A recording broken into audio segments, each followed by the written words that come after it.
O Salmo 56:8 diz assim: Tu contaste as minhas aflições. Põe as minhas lágrimas no teu odre. Não estão elas no teu livro?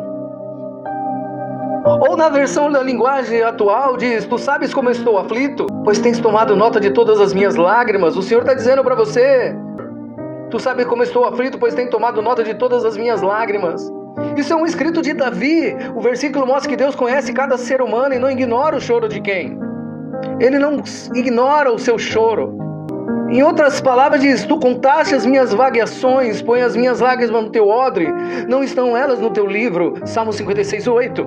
Essa palavra é para fortalecer a sua fé, a minha fé, porque a palavra primeiro vem para mim. É para fortalecer a sua fé, mostrando que Deus te conhece, Deus me conhece.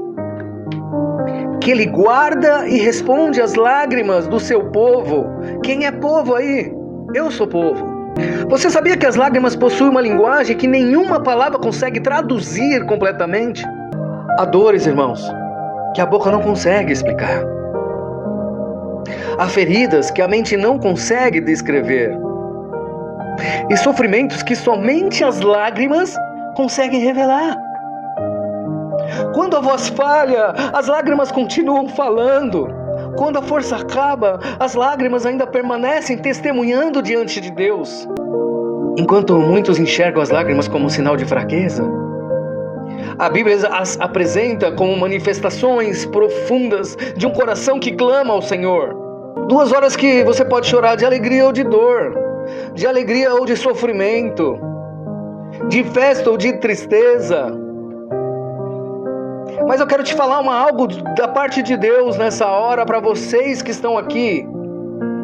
Deus nunca desprezou as lágrimas sinceras dos seus servos. Deus nunca desprezou as suas lágrimas. Pelo contrário, em muitas ocasiões foi justamente através delas que milagres aconteceram. Sentenças foram mudadas, famílias foram restauradas e vidas foram transformadas. Quantas vezes eu chorei, quantas vezes eu clamei, me desesperei. O choro dura uma noite, mas a alegria vem ao amanhecer, a certeza que nós temos e que o Senhor te dá nessa hora. Nessa mensagem, eu quero te mostrar que Deus transforma lágrimas em testemunhos e você vai dar glória a Deus por isso. Você vai testemunhar o seu milagre. Como você veio até aqui? Não sei. Por mim não sei. Mas para Deus Ele sabe. Ele te trouxe aqui. Você sabia que as lágrimas de Marta e Maria tocaram o coração de Jesus? Em João 11:32-35, Lázaro havia morrido. Jesus sabia que ressuscitaria Lázaro, mas ainda assim chorou com aquela família. Toda vez que você chora, Jesus chora contigo. Isso revela que Cristo não apenas resolve problemas, Ele participa da sua dor. Ele participa daqueles que sofrem. O Salvador, Jesus, não ignora suas lágrimas. Jesus não ignorou as lágrimas de Marta e Maria. Antes do milagre acontecer, Ele demonstrou compaixão. Imagine, quantas mães estão chorando porque o casamento acabou? Quantos pais, homens, estão chorando porque o casamento acabou? E agora enfrentam sozinhas. Vamos colocar mulheres que às vezes não trabalham. Quantas mães estão chorando porque o casamento acabou e agora enfrenta sozinha a responsabilidade de criar filhos? Eu não sei se você passa isso, entende? Mas o Senhor, Ele me trouxe aqui para dizer para você que Ele tem o controle de toda a situação. Não se desespere. Quantas mulheres dormem preocupadas em saber como pagar o aluguel, comprar alimento, oferecer um futuro digno aos seus filhos? Talvez muita gente ignore essas lágrimas, mas Jesus continua vendo cada uma delas, cada uma de vocês. A Bíblia fala em Isaías 38:2-5 que as lágrimas de Ezequias mudaram uma sentença. Observe que Deus não disse apenas ouvi a tua oração. A palavra fala, o Senhor declarou, ouvi as tuas lágrimas. O Senhor diz assim para você, eu não só apenas ouvi a sua oração, seu clamor, mas eu senti a sua dor. Eu tenho sentido a sua tristeza. O Senhor me trouxe aqui para dizer isso para você. E Ele falou para mim também. Toda vez que você chorou, toda vez que você chora, eu sinto as suas lágrimas. Isso, sabe o que isso mostra? Que Deus contempla não somente as palavras pronunciadas, mas também o sofrimento silencioso que acompanha a oração. Existem pais de família que choram escondido porque perderam o emprego, porque foram humilhados injustamente, porque foram acusados sem culpa, ou porque carregam o peso de sustentar uma casa sem saber de onde virá o próximo recurso. Muitos escondem essas lágrimas para não preocupar a família. Muitos escondem e choram sozinhos num banheiro porque quer esconder que está triste, que está sem força. Mas Deus conhece cada uma. Glória a Deus. Júlia Nazário diz assim: eu estava triste, agora estou feliz, para a honra e glória do Senhor. Porque o Senhor, Ele faz isso, minha irmã. O Senhor, Ele faz isso, Ele restaura. Muitos escondem essas lágrimas para não preocupar a família, mas Deus conhece você. Às vezes você chora sozinho, mas Deus, Ele sabe que você está chorando sozinho e Ele está com você. A Bíblia fala também em Lucas 7, 12, 15, que as lágrimas da viúva de Naim foram respondidas com milagre. Aquela mulher havia perdido o marido e agora perdeu também seu único filho. Humanamente, sua história parecia encerrada. Na época, uma mulher viúva, uma mulher sem trabalho, era condenada. Mas o que Jesus fez? Ele entrou naquele cortejo, tocou a mão no esquife e disse: levanta.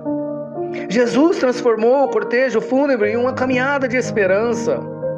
Jesus, Ele pode transformar o seu luto por esperança, por alegria. E Ele vai fazer isso. Você sabia que há pessoas que perderam muito mais do que bens materiais?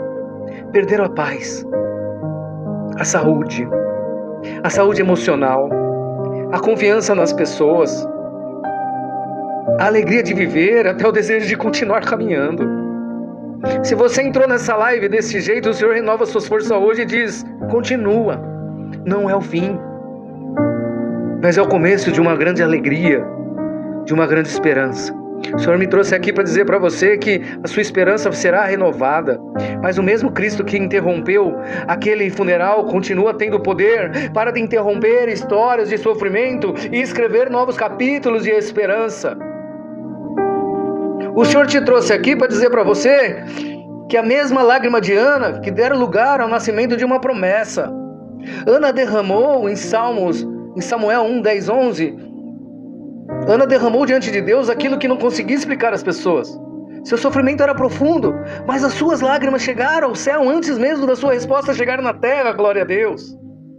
Quantas pessoas entram na igreja sorrindo para todos, mas choram quando chegam em casa? Quantas vezes você foi para a igreja sorrindo para todo mundo, mas você está aí hoje, agora, chorando? Quantos servos de Deus carregam dores que ninguém conhece? Deus, porém, conhece cada lágrima sua. Deus conhece cada lágrima derramada em silêncio e continua sendo especialista em transformar tristeza em testemunho. Sabe o que a palavra está dizendo? Que Ele vai transformar sua tristeza em testemunho. Você precisa ter história para contar. Deus continua vendo as suas lágrimas. Ele sabe que você está aflito. O Deus da Bíblia não mudou. Ele continua próximo daqueles que têm o coração ferido. Você está ferido?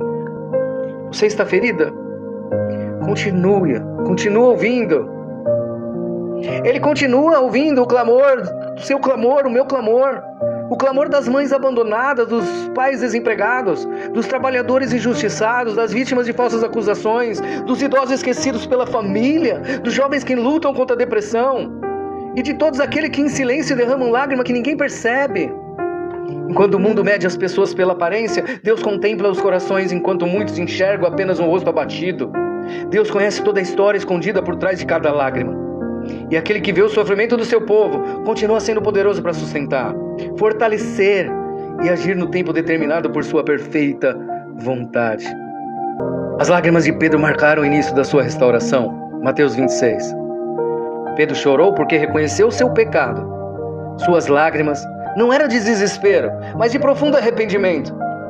Ele compreendeu a gravidade de ter negado o Mestre e, quebrantado, voltou-se para Deus. Essas lágrimas, irmãos, marcaram o fim da autoconfiança e o início da restauração. O mesmo Pedro que chorou amargamente tornou-se, mais tarde, um dos grandes proclamadores do Evangelho. Existem pessoas que derramam lágrimas porque erraram, porque tomaram decisões precipitadas, ou porque se afastaram dos caminhos do Senhor. A mensagem do Evangelho é que Deus continua recebendo o pecador arrependido. Se você pecou e está aqui, Ele continua te recebendo. Se você estiver com lágrimas de arrependimento, pode ser o primeiro passo para uma vida completamente restaurada. Você crê nisso? Você entende isso? As lágrimas de Davi terminaram em esperança, Salmos 6, 6 e 9. Davi descreve noites de intenso sofrimento. Suas lágrimas eram tantas que poeticamente dizia molhar o leito com elas. Mas o salmo termina com uma declaração de confiança: Deus ouviu o seu pranto. O Senhor diz assim para você: Deus está ouvindo o seu pranto. Tem pessoas aqui que choram quando todos estão dormindo, que durante o dia sorriem, trabalham e convivem normalmente com os outros, mas à noite eu sei que o Senhor sabe, Ele sabe com quem está falando, que derrama lágrima em silêncio. Deixa eu te falar algo. O Senhor conhece essas madrugadas de aflição. O Senhor conhece as suas madrugadas de aflições. Nenhuma lágrima derramada em oração é ignorada por Deus, viu? O mesmo Senhor que ouviu Davi continua ouvindo você que está clamando com sinceridade.